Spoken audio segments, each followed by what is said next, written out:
Greetings from Southern Yankee Homestead. If this is your first time, welcome. If you're a returning viewer, welcome back. So today, obviously, we're getting back into the garage. This is going to be the third part of the metal building video. I wasn't going to do another video, but well, it's been our most popular video, so I might as well kick a dead horse and go ahead and do another video on this. This one's going to be tips, tricks, and questions and answers. There was a lot of questions asked on the first two videos, and I've tried to answer them as best I could. So I'm going to go through today and take a look at those and answer them while I continue working on this. The first thing, this foam that I'm using. This is foil back foam. It's actually double-sided. This was actually the lid for our first batch of chickens, and we didn't realize it at the time, but they picked all the foam or all the foil off it. So we don't use that anymore. But the contact cement. There's been a question about the cement as far as how it holds. So far, it hasn't been that good. The other thing, someone commented that the foil, apparently the adhesive works better holding the foil to the metal than the foil does to the foam. Another thing I've noticed, and I'll show you here,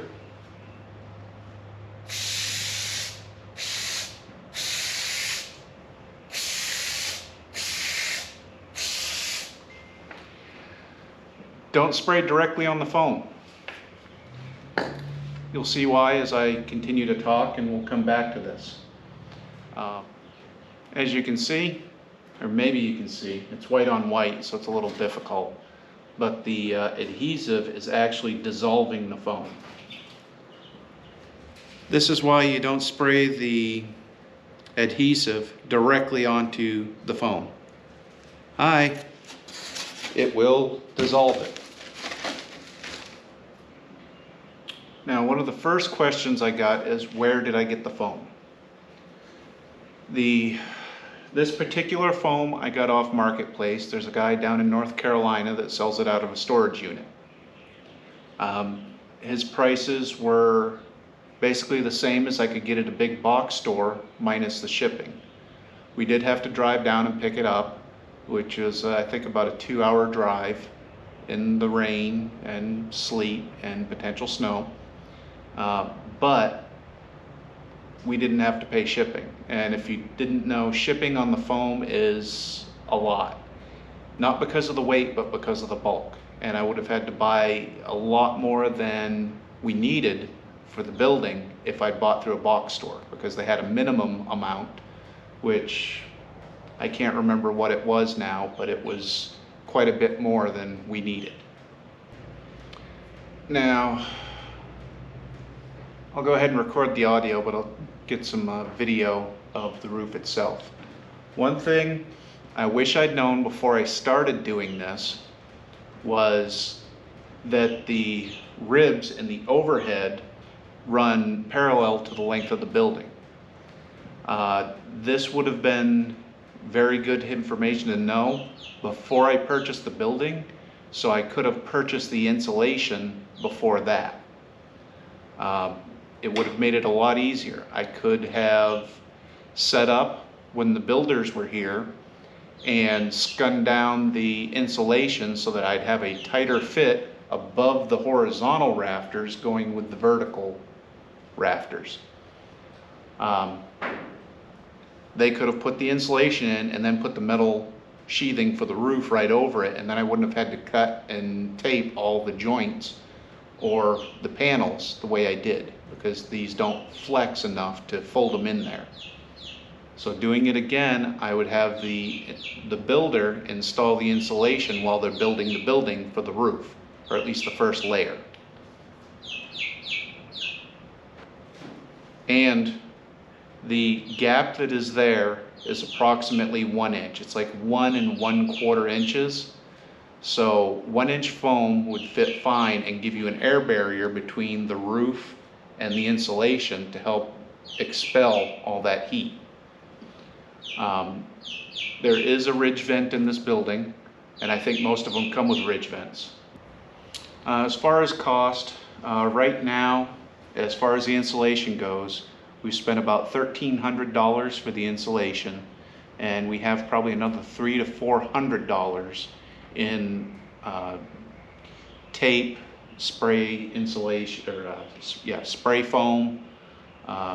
So we have about another $300 to $400 of spray foam, adhesive, tape, screws, just general stuff to hold the panels in.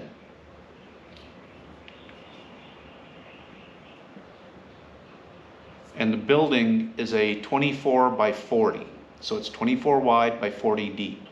Went this specific width because the company that we went through, to go over 24 feet, they would have had to put vertical supports inside the building. And we wanted an open floor concept from front to back as much as possible. So we did a 24 by 40. You can go back as far, if you wanted to go a 24 by 90, 24 by 2 mile, you could very easily. But if you went to a 26, 28, 32 wide by 40 long, there will be verticals with the company that we're using. I know there's other metal buildings out there you can get away with going a larger span, but this particular one, 24 feet, was the max we could get without having a vertical support inside. As far as cutting the foam goes, there are several different ways that I've tried cutting it. Initially I was just using a knife, because when we were doing fiberglass insulation, that's what we would do when we were cutting it in a house, or rock wool when we were building houses.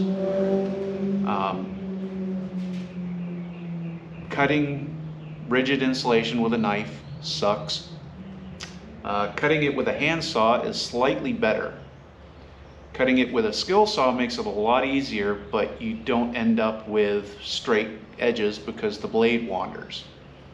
The way I found to cut it best is to cut it with a table saw, and then cut the shorter pieces with a skill saw or circular saw.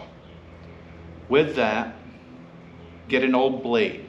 It needs to be a dull blade or a dirty blade. Just the ugliest blade you can find that will fit your material or fit your saw. Put that on, but put it on backwards. You don't want the teeth to dig into the foam. You'll get a much cleaner cut running the blade backwards as you cut the foam than you will if you run it forwards cutting the foam. It will still cut a heck of a lot better than a knife, but putting the blade backwards cuts through the foam easier and cleaner and gives you a much nicer finished edge on the foam itself. And that's for this foam that we're using. Your foam may be a little different, but because of the density of foam itself, you need to put the blade on backwards and try it regardless, because the blade going forwards is going to rip out chunks of foam and it's not going to give you as clean an edge. One of the big questions we were asked by people through our Facebook was, why didn't we do spray foam insulation for the entire building? Why are we just using spray foam on little pieces within the building? Well, the simple answer to that is cost. As I said before, we have about $1,700 invested in insulation so far. To do this building with 2 inches of spray foam on the walls, closed cell, with 3 inches of spray foam closed cell on the roof, we were looking at the neighborhood of $15,000 to $20,000 to spray foam this building. Not gonna happen. First off, because of cost. Second, I don't want to spray foam the roof, because then we're defeating the purposes of having a ridge vent in there to keep the building cool. There will be no airflow once we spray foam the roof. There are ways we could get airflow. We can tape up things and do a lot of prep work and whatnot, but ultimately we would lose the cooling factor of the soffits and the ridge vent, pulling heat away from underneath the panels as the building heats up.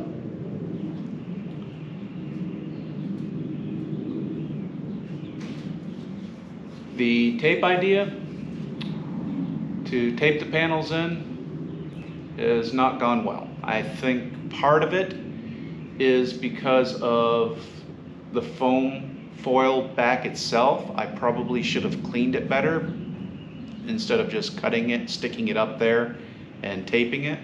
I think that was one of the big reasons why it did not hold very well. I think there was a lot of little particles on there that prevented it from sticking real well. But that was also one of the reasons why I put those panels up first, is because I knew I was putting up the bigger, thicker panels over them and it was going to cover them up. Now in the future, it might be this video, it might not, I don't know yet. Depends on how far along I get. I do believe I'm going, well, I don't do believe. I'm going to try a different adhesive to stick the panels to the wall. I've actually had pretty good luck with the spray foam holding it in there. So I'm probably going to be tacking a lot of this stuff back in using spray foam. But I'm going to try liquid nail as well. I'm going to try to get that into this video. And I'm going to mark the date also.